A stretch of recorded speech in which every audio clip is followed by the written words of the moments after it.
Mireille, bonjour. Bonjour Xavier. Merci d'avoir accepté cette interview. On va commencer directement et la question que j'aimerais vous poser, c'est pour quelles raisons justement vous avez accepté cette interview? Alors d'abord, j'ai accepté parce que je vous ai rencontré, et j'insiste bien sur le mot rencontrer, ce qui m'a permis de connaître le collectif L'Humain Visible. Et je fais attention parce que j'ai tendance à dire l'humain invisible. Et je ne sais pas pourquoi, mais Ouais. il y a quelque chose dessous. Donc j'ai fait votre connaissance lors d'un atelier avec Will Hall, qui a été organisé par le Rêve, sur le thème « De nouvelles perspectives pour la psychose » ou « Comment décrocher des médicaments psychotropes ». Alors j'ai été très sensible à votre intervention à la fin de l'atelier. J'ai cherché sur Internet et j'ai aussi été très sensible à la présentation de votre collectif sur YouTube. À la fois très sobre, très dense, autour des mots, ensemble, l'autre, la différence, partager, la parole vous est donnée, des messages à passer. Alors tout de suite, je me suis dit, ça c'est pour moi. Ouais. Et puis la lecture de votre plaquette n'a fait que confirmer ma décision, voilà, parce que c'était très rigoureux.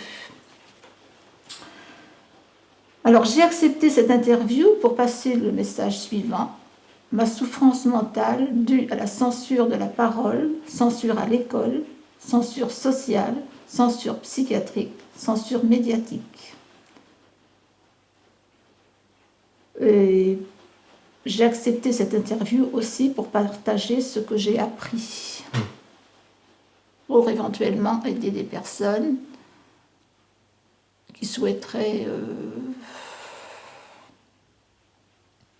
partager ces rencontres, quoi. Alors, et puis moi je suis une enfant de banlieue qui a tant de choses à dire. Et je trouve qu'en ce moment, les enfants de banlieue ont beaucoup de choses à dire. Ouais. Voilà, alors. Et pourtant, l'interview n'est pas ce qui est le plus adapté à mon cas, parce que je ne peux pas parler si je ne m'appuie pas sur mes écrits. Il y a une sorte de blocage qui doit s'expliquer. Alors justement, c'est très bien que vous l'abordiez directement, parce qu'il faut prévenir qu'une grande partie du questionnaire vous a été envoyé à l'avance, à votre demande, et que vous avez fait le choix de préparer et lire vos réponses. Il y avait déjà une préparation de votre côté au niveau de l'écrit. Pour quelles raisons justement? Pour quelles raisons j'avais besoin de préparer? Ouais. Parce que je pense qu'on n'a pas le droit de dire n'importe quoi et que je suis très réactive et je ne veux blesser personne. Peut-être un besoin de maîtriser, je ne sais pas. D'accord. Mais je connais mes faiblesses. Oui. Et voilà. Je veux respecter. Un besoin de modérer, de réguler vos propos. D'accord. Parce que je pense effectivement que j'ai une certaine violence en moi. Bon, en tout cas, c'est tout à votre honneur de faire cette démarche-là. Alors, nous avons longuement échangé par écrit. C'est ce qui a même lancé le point de départ de cette interview. Et je me suis beaucoup basé sur cette correspondance afin de préparer au mieux les questions à venir. Alors le premier écrit que vous m'avez fait parvenir, c'est un texte que vous avez diffusé à plusieurs reprises depuis 2012 auprès de réseaux d'entraide et d'information sur la psychiatrie. Alors, nous avons fait le choix de le garder pour l'instant confidentiel et je vais essayer d'en dégager les plus grandes idées pour que les personnes qui nous écoutent puissent aussi avoir un minimum de contexte à votre histoire et votre démarche. Alors, au début de cet écrit, vous écrivez, je vous cite, « Il s'agit de mon vécu, donc de mon interprétation subjective. C'est toujours ce que disent les médecins. Il est vrai que la mémoire peut transformer le vécu réel. En aucun cas, je ne souhaite mettre ma famille en difficulté. Je sais qu'ils étaient inquiets pour moi et qu'ils ont pensé m'aider, voire me porter secours. D'autre part, je suis très respectueuse des personnes que les traitements apaisent. Je pense qu'elles sont socialement respectées.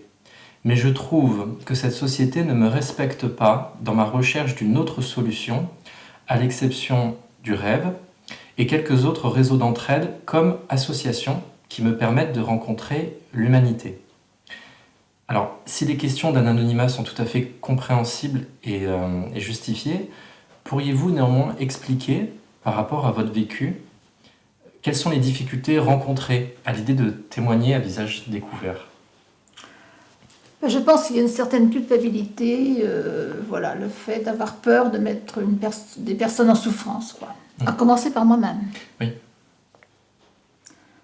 Et puis, certaines incompréhensions peuvent conduire à des ruptures, donc à l'isolement éventuellement. Donc,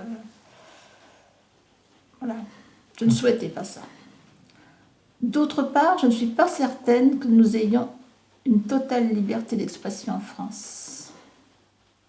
Certaines prises de position peuvent conduire à l'exclusion de manière insidieuse. Donc je suis dans la prudence aussi par rapport à ça. Là, c'est essentiellement pour ça. D'accord. Alors, vous parlez toujours dans ce texte d'une souffrance psychique non entendue dès l'âge de 6 ans, faute d'interlocuteur fiable. Donc, alors que vous éprouvez à votre premier jour d'école, vous développez en fin de journée l'angoisse que vos parents soient morts. La directrice vous entend et éclate de rire en s'écriant « Elle est folle celle-là ». Plus tard, votre père meurt dans un accident de voiture, mais l'on vous dit qu'il est blessé, qu'il dort. Vous indiquez que l'on ne vous dira jamais explicitement qu'il est mort. Vous vivez donc plusieurs épisodes douloureux où pour chacun on vous intime le silence. Pas de place ni d'interlocuteur fiable pour évoquer ce que vous ressentez intérieurement. C'est une souffrance que vous réussissez à gérer jusqu'à vos 50 ans, et là, vous subissez ce que vous décrivez comme un gros choc émotionnel, en lien avec votre travail, comme une sorte de surenchère sur le fait que, de nouveau, rien n'est dit devant vous. Alors, ma question, c'est, pourriez-vous nous raconter ce qui s'est passé pour vous dans ce travail, à partir de ce que vous avez envie de partager publiquement, bien sûr, et ce qui allait devenir votre première rencontre avec la psychiatrie en 1995 ? Oui, alors je vais encore parler au présent, parce que le traumatisme est encore très présent. Donc, je suis enseignante en maternelle, en difficulté entre un enfant mutique qui mord et un psychologue scolaire incompétent, qui ne m'aide pas. Et un soir, à la sortie de l'école, le père de l'enfant, très excité et vraisemblablement alcoolisé, vient chercher son fils avec un peu de retard. L'enfant, très excité aussi, dit « Quand papa regarde la télé, je lui suce la quéquette ». C'était la première fois que j'entendais parler cet enfant. Oui. Donc ça me fige. Nous sommes 3 enseignantes dans le hall d'entrée, mais je me sens bien seule. Et je m'interroge, doit-on laisser partir l'enfant avec son père ou téléphoner à la mère ?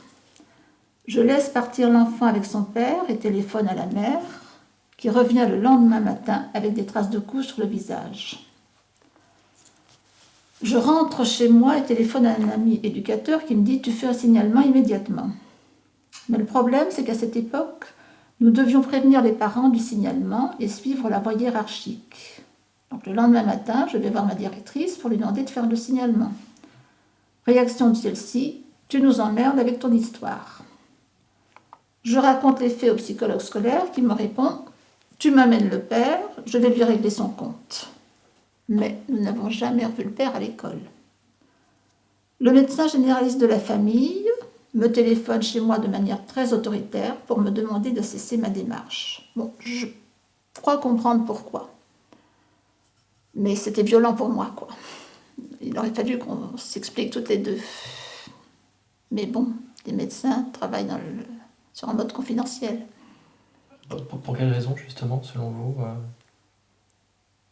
Je pense qu'elle craignait pour la mère, Oui. la réaction de la mère.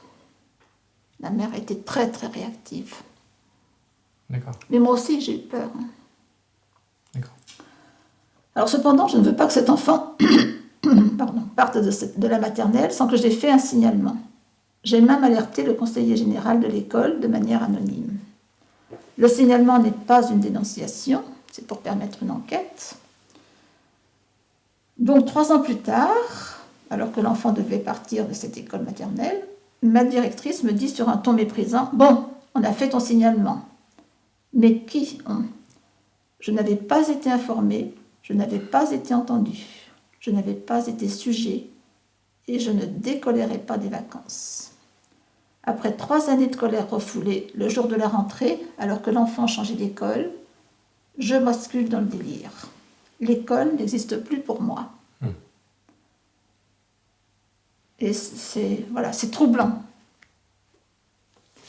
cette étape-là. Mais c'était apaisant pour moi. Alors je téléphone à mon médecin traitant et je lui dis « J'ai tout compris ». Lui aussi, il me donne un rendez-vous dans l'urgence.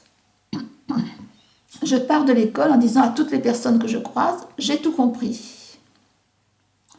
Une personne proche m'accompagne chez le médecin.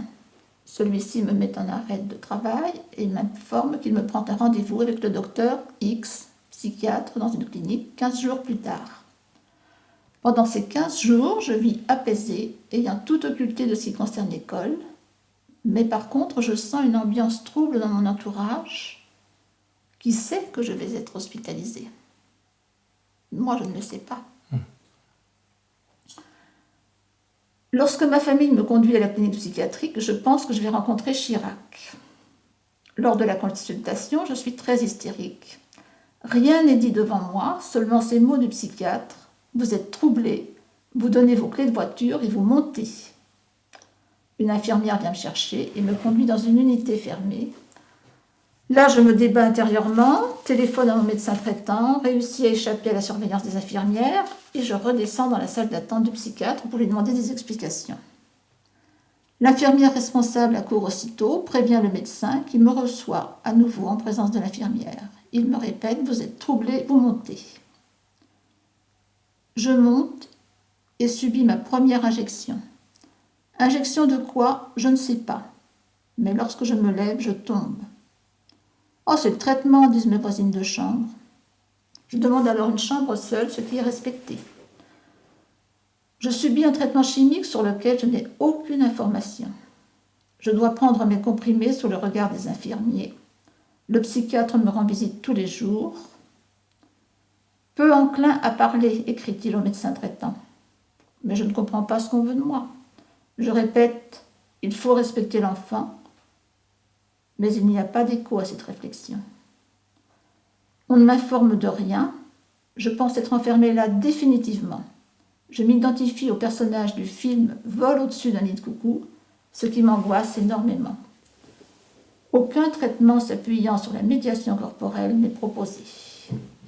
J'aurais tellement voulu être entendue avant la crise. 3 semaines plus tard, je sors définitivement avec un traitement chimique que je n'ai pas l'idée de remettre en cause. Traitement associé à des visites chez le psychiatre. Alors, se réadapter à la vie réelle est très difficile. Ça me fait penser à une sorte de sortie de coma, je ne sais pas pourquoi. Ce qui explique peut-être la tendance à reprendre le chemin du délire, puisqu'on est dans l'apaisement en fait. Voilà ma première rencontre avec la psychiatrie en institution. Quand vous évoquez deux termes que sont les mots apaisant et troublant, pour parler à ce moment-là de ce qui surgit en vous, c'est-à-dire du délire. Est-ce que vous pourriez revenir sur qu'est-ce que vous trouvez de troublant et d'apaisant en même temps sur ce phénomène-là qui est en vous? Sur le délire, Ouais. c'est le psychiatre qui me dit vous êtes troublé. Moi, le délire, quand je pars, l'école n'existe plus. Donc je suis apaisée. Je ne suis plus en contact avec la réalité. Donc c'est un apaisement à ce moment-là. L'apaisement, il est de votre côté. Oui. Et c'est après, dans le discours psychiatrique, Bah oui, que le l'on- discours psychiatrique, le discours psychiatrique qui me trouble.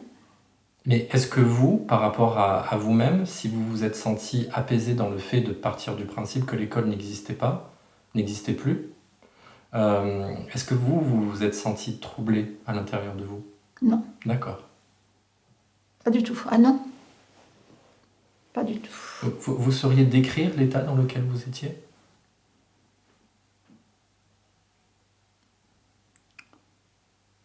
Bah, je suis rentrée.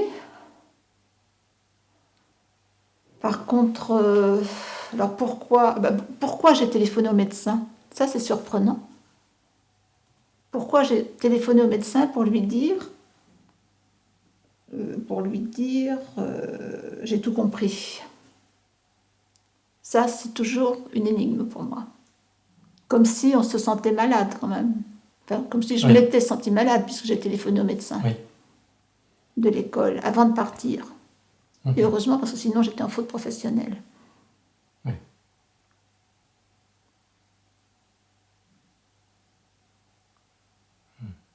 Donc, j'ai sûrement senti un trouble quelque part.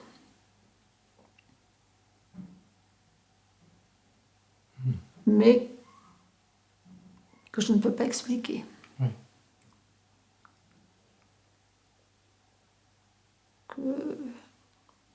Qui n'est pas visible pour moi, voilà. Pour moi, j'étais apaisée, voilà, j'ai passé 15 jours bien. Je suis allée à un mariage, tout se passait bien. Quand vous dites que l'école n'existait pas à ce moment-là ou l'école n'existait plus? L'école n'existait pas. L'école n'existait pas. Bah, alors, je ne sais pas trop quoi vous répondre là, Mhm. puisqu'elle existait avant. Mhm. Et tout d'un coup, elle n'existe plus. Non, l'école n'existe plus, je pense. Mais sur le moment, vous arrivez à mettre du lien et une logique sur le fait que en vous, justement, elle n'existe. Ah non, pour moi, j'ai pas... Enfin, Vous avez eu vraiment l'impression qu'elle n'avait jamais existé, en fait. je ne pensais plus à l'école. D'accord. D'accord. Je ne pensais plus à l'école, plus aux enfants, plus à rien. J'étais dans un autre monde. Mhm. Mais ça ne m'empêchait pas de faire la cuisine, de vivre. Mhm. Enfin, ça me fait penser au film Sous le sable. Vous connaissez, non? Ça me dit quelque chose. Dites-moi un peu plus. Ben, c'est une femme qui a perdu son mari.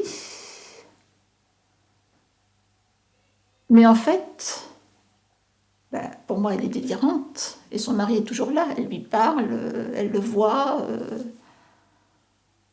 Et à la fin du film, pour lui prouver qu'il est mort, on lui montre sa bague dans le sable au bord de la mer. Donc on a l'impression qu'elle va reprendre contact avec la réalité, mais non, elle dit non, c'est pas sa bague. Bon, je me souviens plus exactement du film, ça fait longtemps que je l'ai vu, mais je le reverrai avec plaisir. Est-ce qu'il y a d'autres anecdotes ou d'autres éléments que vous aimeriez évoquer par rapport à ce premier épisode-là, en tout cas, avant que l'on continue? Par rapport à ce premier épisode, bah, non, parce qu'après je les évoque par la suite. D'accord. Très bien. Donc je me répéterai, quoi, je pense. Hein. D'accord. Je pense, voilà. Alors, en mars 2015, vous rencontrez un nouvel épisode important avec la psychiatrie et vous parlez d'une bouffée délirante en lien avec la tuerie de Charlie Hebdo. Vous dites refuser de participer à la marche publique qui sera organisée et vous vous rendez sur Caen pour assister au cours de Michel Onfray à l'Université populaire. Débat qui, vous dites, a pour effet de vous apaiser. Cette tuerie, qu'a-t-elle déclenché chez vous? Alors, d'abord, je vais revenir sur Michel Onfray, parce que oui, il a entendu ma souffrance. C'est la seule personne qui a entendu ma souffrance le dimanche, le lendemain du rassemblement, parce que j'ai envoyé un mail. Il a répondu immédiatement. Je suis donc allée à son cours le lundi. Et voilà, je tiens à le remercier. De même que Dean, le président de l'Amicale des Guinéens de Normandie, qui a été très soutenant pour moi et qui est un ami maintenant. Je ne me suis pas sentie stigmatisée par ces personnes-là. Je me suis sentie entendue, mais pas stigmatisée. Qu'est-ce qui vous a apaisé dans les discours que vous avez pu entendre justement là-bas? Alors, qu'est-ce qui m'a apaisée?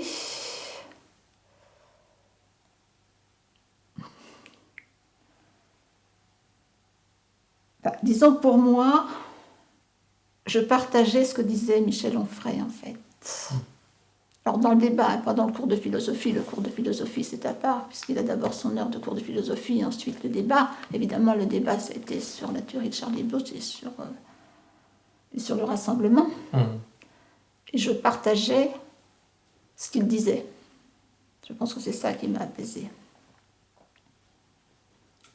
Et d'autre part, moi, j'ai posé une question, il a pris 1 heure pour me répondre, donc c'était important, Et quel était justement son point de vue que vous avez partagé par rapport à cet événement-là? Vous vous souvenez un peu de ce qui avait été... Que ce rassemblement était un peu une manipulation. Moi, je l'ai vécu comme ça. Bon, moi, je l'ai pris à l'envers, le rassemblement. Et de voir toutes ces pancartes, même portées par les enfants, je suis Charlie, ça m'a fait mal. Que des personnes qui connaissaient, qui aient lu Charlie, tout ça, je trouvais ça normal. Mais je pense que des enfants, pour moi, il y avait une forme de manipulation, là, C'était... Et dans ce rassemblement, je n'ai pas vu beaucoup de musulmans. Alors que, au cours de Michel Onfray, je rencontre Dean, président de l'Amicale des Guinéens de Normandie, qui m'invite dans la famille, avec qui j'ai eu des relations après, qui était très soutenant après. Mais bon, quelquefois, je me dis que l'émotion positive peut être aussi troublante que l'émotion négative.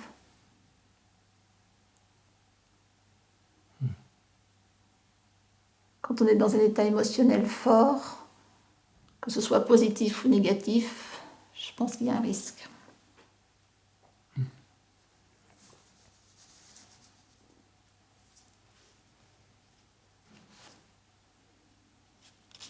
Et comment s'est passé alors justement ce qui a suivi alors cette autre rencontre avec la psychiatrie? Qu'est-ce qui se passe dans les jours qui suivent? Alors là, malgré ces aides-là, rien n'y fait. Je sombre dans le délire. Alors là, je me souviens parce que c'est très récent. Donc, mais alors, le problème, c'est que je crois que j'étais déjà troublée avant la tuerie de Charlie Hebdo. D'accord. Parce que je faisais partie d'un réseau d'entraide, qui faisait que j'étais en contact avec la souffrance sociale, avec la violence, avec la misère sexuelle, avec la dépression, l'alcool, la drogue. Et je sentais qu'on était dans l'urgence à nouveau pour signaler cette violence. Et je ne me suis pas sentie entendue. Et là, Alors, il y a eu aussi un autre fait, c'est que j'ai été interviewée par une radio locale. Je n'ai pas répondu à des questions, mais par contre, j'ai écrit au directeur pour lui demander un débat par rapport à la détresse des jeunes. Et il ne m'a pas répondu. Et ça va expliquer la suite de mon délire qui n'était pas si délirant. Et c'est ça que les psychiatres n'ont pas cherché à comprendre, n'ont pas cherché à entendre. Donc là, il y a des signes d'alerte. Hein. Mes pensées s'accéléraient, mais j'en jouais. Parce que c'est une forme d'addiction. Je joue avec ces pensées qui s'accélèrent. Il faut le vivre. Alors la télé, et surtout William Lémergie, s'adressait à moi. Quand j'envoyais des mails à Digne et à Michel Onfray, j'étais en communication avec les RG. Mon téléphone portable et mon ordinateur étaient en communication avec les RG. Je fus un certain temps dans la toute-puissance, et puis vint la conviction des complots. Mes amis complotaient contre moi, j'avais peur. J'interprétais tout. Oui. Je continue la suite, oui. Sentez-vous libre. Et à la suite d'un conflit, dans la nuit, je pars en voiture en laissant carte bleue, chéquier, téléphone portable et surtout un papier avec des propos pouvant être interprétés suicidaires par un psychiatre. Je roulais au hasard, j'aurais aimé aller au bord de mer, mais je doutais de mon sens de l'orientation. Je décidai de me réfugier dans une gare pour être au chaud. Mais les gares sont fermées la nuit. Et en roulant, j'écoutais une radio locale, cette radio qui m'avait interviewée.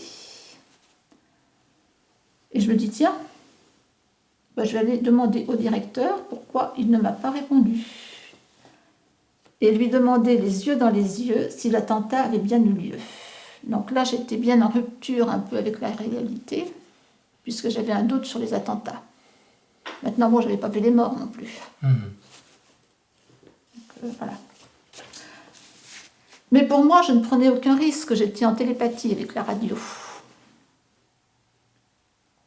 Alors, je n'étais, à mon avis, ni dangereuse ni suicidaire, mais en rupture avec une certaine réalité trop douloureuse. J'attendis l'heure d'ouverture et précisai à l'accueil que je souhaitais rencontrer le directeur et pourquoi. Mais c'est la police qui arriva alors qu'il n'y avait pas trouble à l'ordre public. Personne de la radio ne me parla. Par contre, le policier me dit « Mais madame, c'est vous qui avez raison. Les attentats ont bien eu lieu. » Et ça a été, je dirais, soignant pour moi. Et je pense que si ce policier avait passé du temps avec moi, je me serais reconnectée.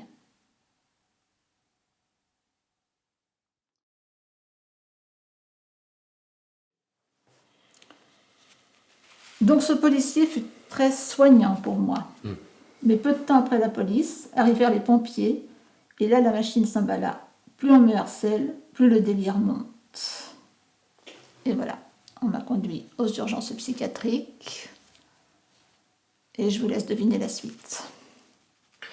Et pour revenir justement un peu avec cette rencontre avec le policier, qu'est-ce qu'il y a eu de soignant à ce moment-là? Le fait qu'il me dit « C'est vous qui avez raison, madame. Ouais. » Les psychiatres vous disent « Mais non, petite n'importe quoi. » Lui, il a pris le problème à l'envers. « C'est vous qui avez raison, madame. Les attentats ont bien eu lieu, alors que moi, j'avais un doute. » D'accord. Donc, il me reconnectait à la réalité. D'accord.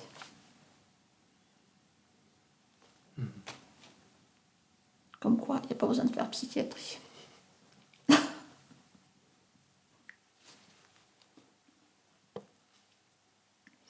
Alors, vous, toujours dans l'écrit que vous m'aviez adressé, vous pointez du doigt que le diagnostic ne vous a jamais été dit explicitement. Il a fallu faire une demande de copie de votre dossier médical, donc auprès de ce qui s'appelle la direction des affaires médicales, de la qualité et des relations avec les usagers. Et là, vous lisez les termes de psychose chronique. Ce qui vous dites ne vous a jamais été verbalisé lors de consultations. Alors la question que l'on pourrait se poser, c'est En quoi justement le diagnostic a été important pour vous? Le diagnostic n'est pas important pour moi, Hmm. mais il est très violent et très menaçant cependant, parce que derrière ces mots se cachent les soins contraints, les injections retard de neuroleptiques, qui pour moi sont suicidaires. Voilà. Donc, quelque part, se cache la peur de la mort.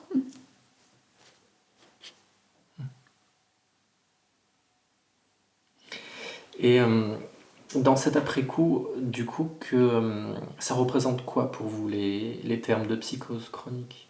Alors, comme ça ne représente rien, j'ai cherché sur Internet. Et moi, je ne trouvais pas que j'aurais demandé à ce diagnostic de psychose chronique. Crise de psychose aiguë, oui. Bouffée délirante, oui. État de conscience modifié, oui. Voilà. Mais pour moi, ça ne représentait rien. Et j'étais d'autant plus, quelque part, en colère par rapport à l'institution psychiatrique, parce que on ne peut pas discuter, quoi. Il n'y a pas d'échange, il n'y a pas de rencontre. Il n'y a pas de rencontre avec les psychiatres en institution psychiatrique.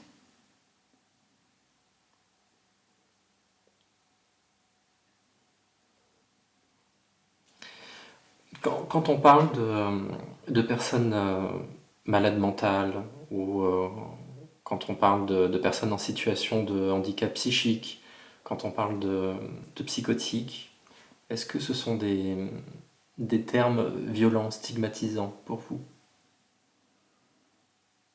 Alors, violent, stigmatisant, je ne sais pas. Voilà, et même avant que vous arriviez, je cherchais stigmatisation, parce que c'est un terme fort, stigmatisation, et je trouve pas. Enfin, moi, je me sens pas stigmatisée socialement.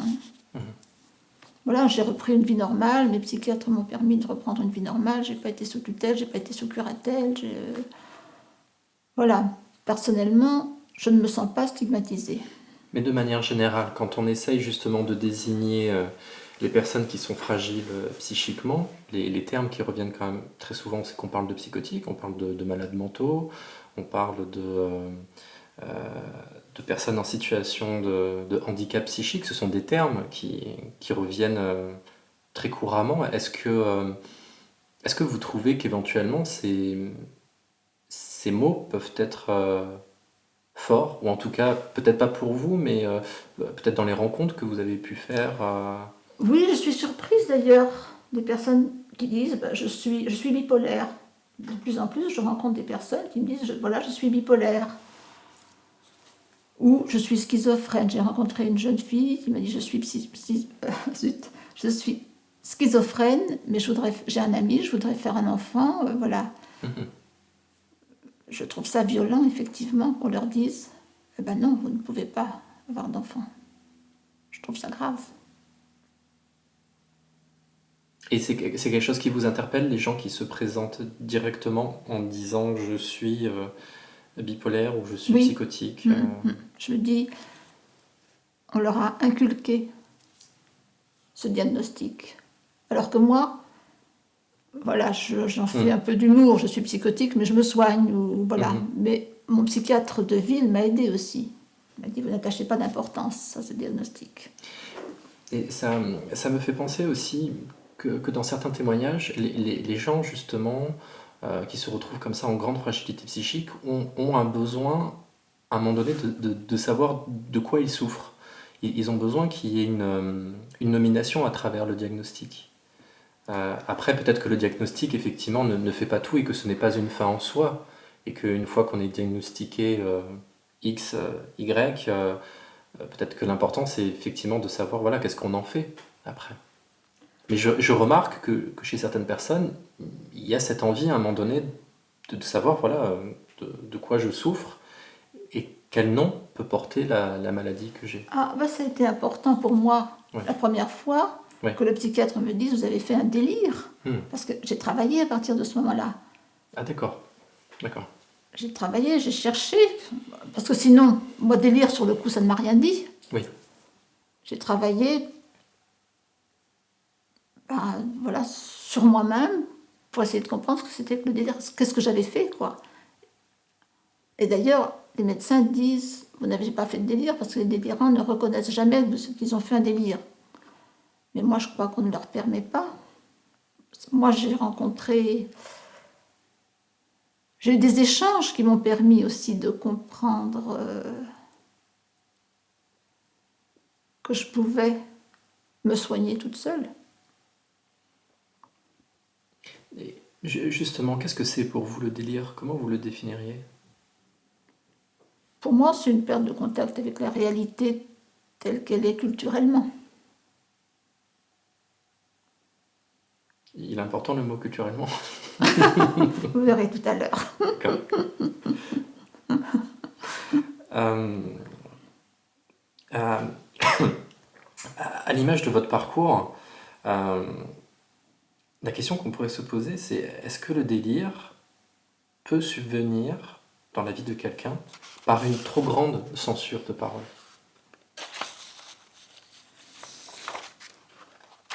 Oui. Pour moi, il peut survenir par une trop grande censure de la parole, parce que pour moi, j'ai besoin de parler, sinon l'angoisse est enfermée dans le cerveau et ça fait comme une tumeur qui gonfle, quoi. Donc, je veux crier attention, danger, et on me répond, vous êtes folle.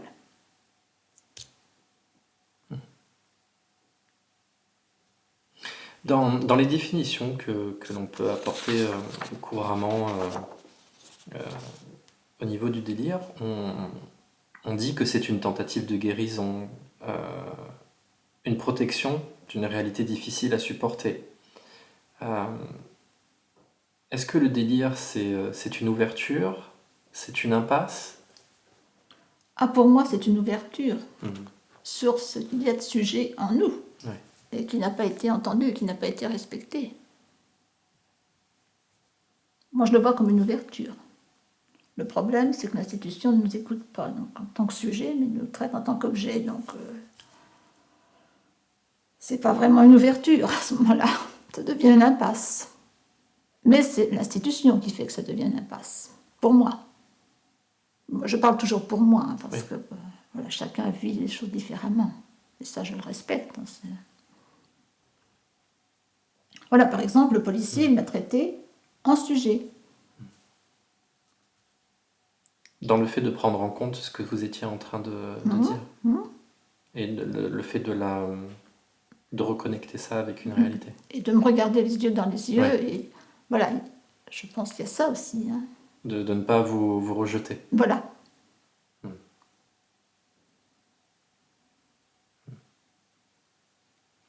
Et il y a un autre mot qui peut être associé aussi au délire, c'est la folie. Et la question que je voulais vous poser, c'est est-ce que la folie existe? Bien sûr. La ferme des 1000 vaches, pour moi, c'est de la folie. Pardon? La ferme des 1000 vaches, pour moi, c'est de la folie. Sauf que là, elle est culturelle. D'accord. C'est pour ça que je vous avais dit que j'y reviendrai. Et là, je reprends la citation de Will. Si une personne a une conviction bizarre, elle est folle. Si 100 personnes ont des convictions bizarres, alors c'est culturel. Bon, enfin, pour revenir à la vraie question, si la rupture avec la réalité relève de la folie, oui, la folie existe et je l'ai vécue. Mais c'est un moment, c'est un état, c'est un épisode. Voilà. Il n'y a pas c'est un état modifié de conscience à un moment donné. Alors pourquoi tout de suite rentrer dans la chronicité? Ils ne savent pas. Ils sont comme moi, peut-être que c'est chronique. Je ne dis pas que c'est pas chronique. Mais pourquoi être sûr, au bout de quelques jours de consultation qui durent un quart d'heure, où on n'échange rien? Si vous me permettez, j'ai entendu dans un état modifié de conscience, j'ai entendu aussi un état modifié de confiance. Oui. Je trouve que c'est intéressant. C'est pas un hasard. Est-ce que vous diriez que ça pourrait se définir aussi par un état modifié de confiance? Est-ce qu'il pourrait y avoir une rupture comme ça avec soi-même, sur le plan justement de la confiance en soi? Ah bah totalement. Ouais. Totalement. Dans la mesure où on ne vous écoute pas, vous perdez totalement confiance.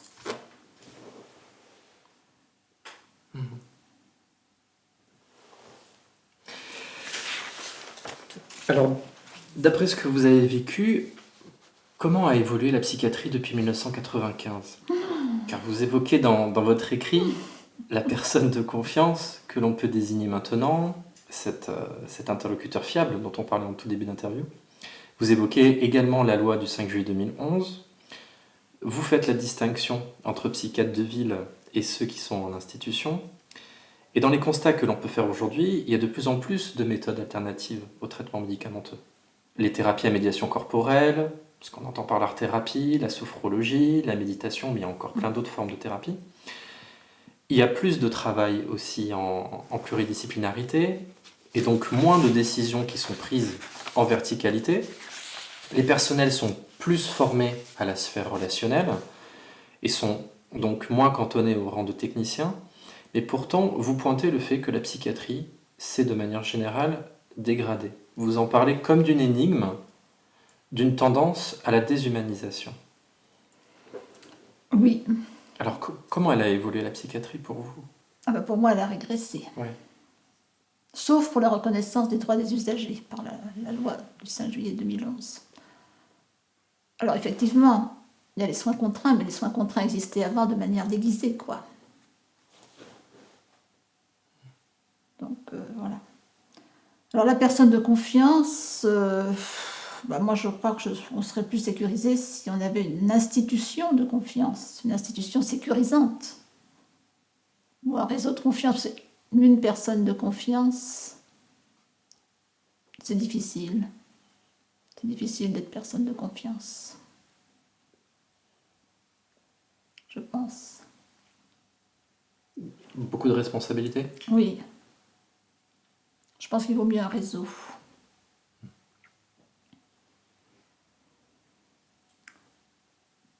Alors, je reprends les idées ou... Oui. Vous voulez qu'on reste sur cette question-là? Ou vous voulez qu'on passe à... Non. Mais pour vous, vraiment, de manière générale, la psychiatrie s'est dégradée. Malgré les... certains constats positifs aussi que l'on peut faire, vraiment de manière générale. Oui, je peux vous dire ce que j'ai vécu.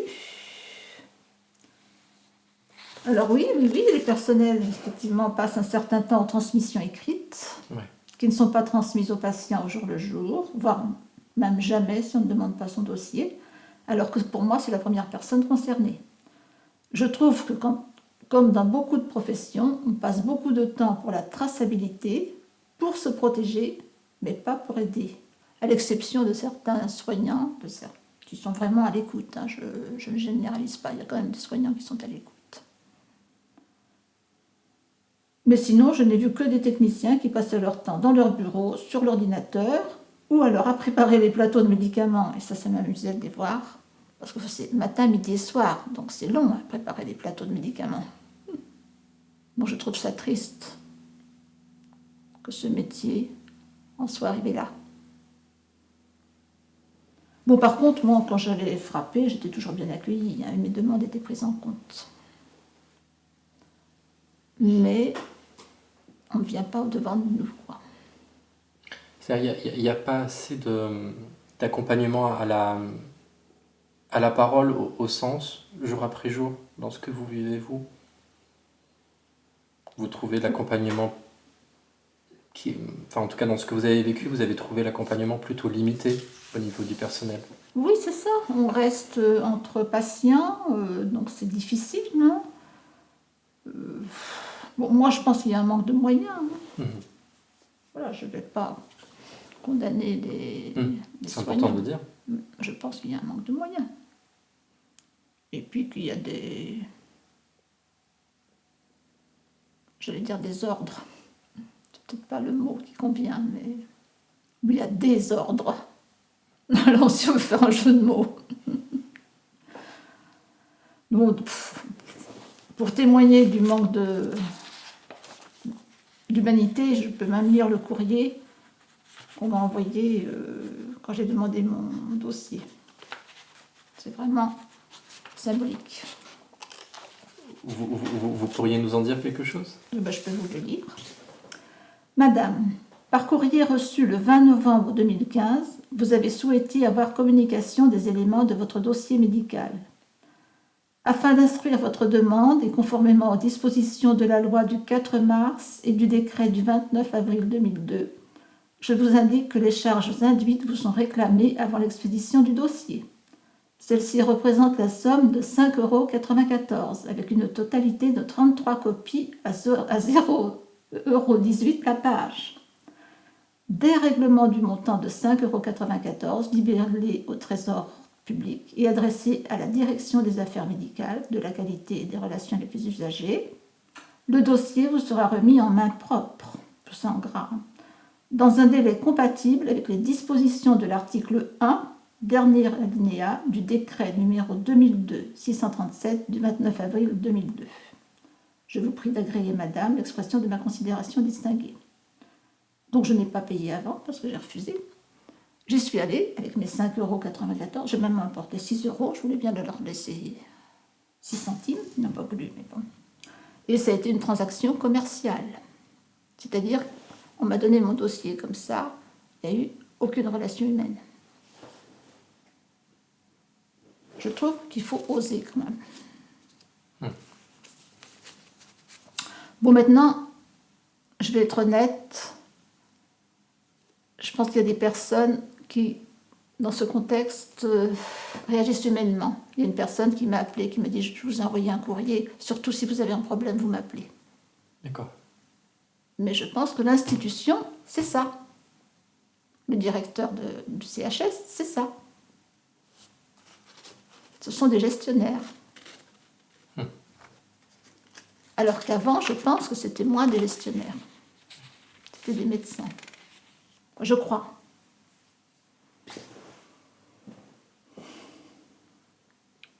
Que vous dire d'autre?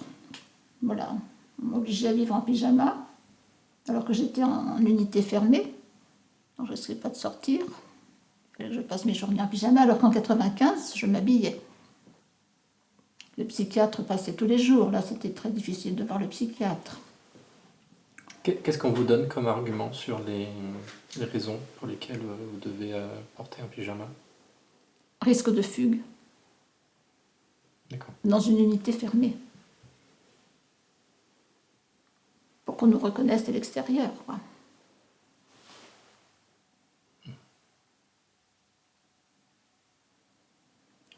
Et puis j'ai quand même été stupéfaite de ce que j'ai vu pendant cette hospitalisation, c'est-à-dire des jeunes complètement désœuvrés, des journées entières, passant leur temps à fumer. Y avait-il de la drogue? Je pense que oui. Nous étions livrés à nous-mêmes dans un univers de déprime, chaque patient voulant raconter son histoire. Alors j'écoutais un peu, puis je me réfugiais dans ma chambre pour fixer les limites et surtout me protéger du harcèlement des jeunes envers les vieux. Je passais mon temps à écrire l'histoire de chacun. Mais le harcèlement des jeunes envers les vieux m'a vraiment troublée.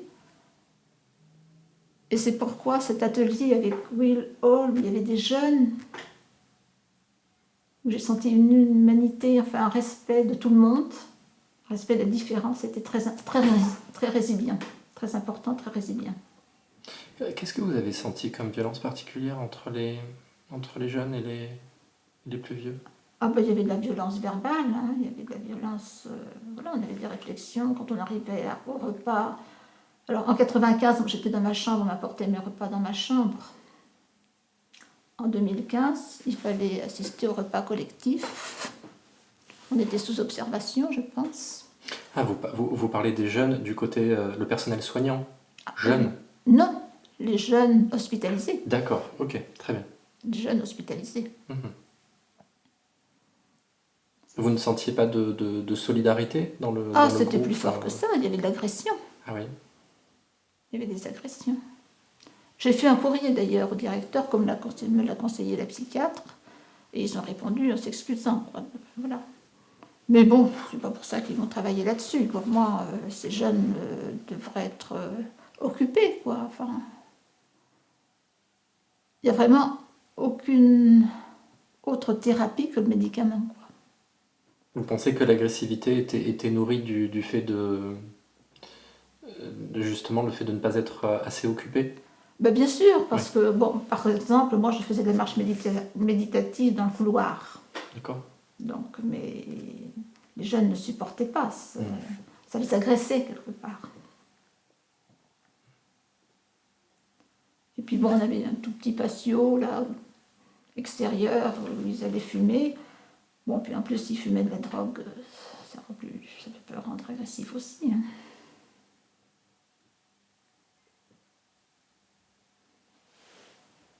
Est-ce qu'il y a d'autres éléments de comparaison que vous avez Pour moi, la psychiatrie est devenue beaucoup plus sécuritaire.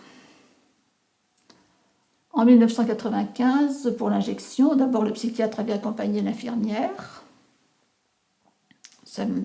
Bon, c'était difficile pour moi l'injection, mais ça avait été plus humain. Alors que là, alors que j'étais calme, hein, j'étais assise sur ma chaise. On vient me proposer un comprimé de Loxapac, je refuse. Donc là, il y a 4 soignants qui me prennent, qui me tiennent, et l'infirmière fait l'injection. Sous le regard d'un infirmier, près de la porte, au cas où je sortirais, je me sauverais en courant.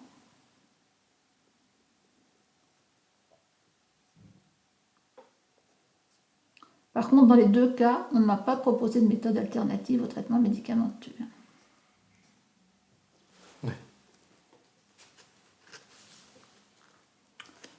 Alors effectivement, je fais la distinction entre mes 2 psychiatres de ville. Je dis bien mes 2 psychiatres de ville. Je ne généraliserai pas sur les psychiatres de ville. Ce sont les 2 que j'ai choisis. Et les psychiatres d'institution. Moi, je pense qu'ils n'ont pas les mêmes contraintes, les psychiatres de ville. Et d'ailleurs, tous les 2 ont quitté l'institution. Et l'un des 2 a même cessé son activité de psychiatre.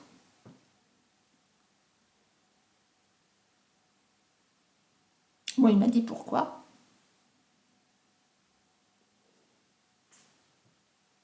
Vous avez envie de nous le dire? Moi, je veux pas agresser non plus. Hein. Voilà. D'accord. Je pense que ça peut être agressif.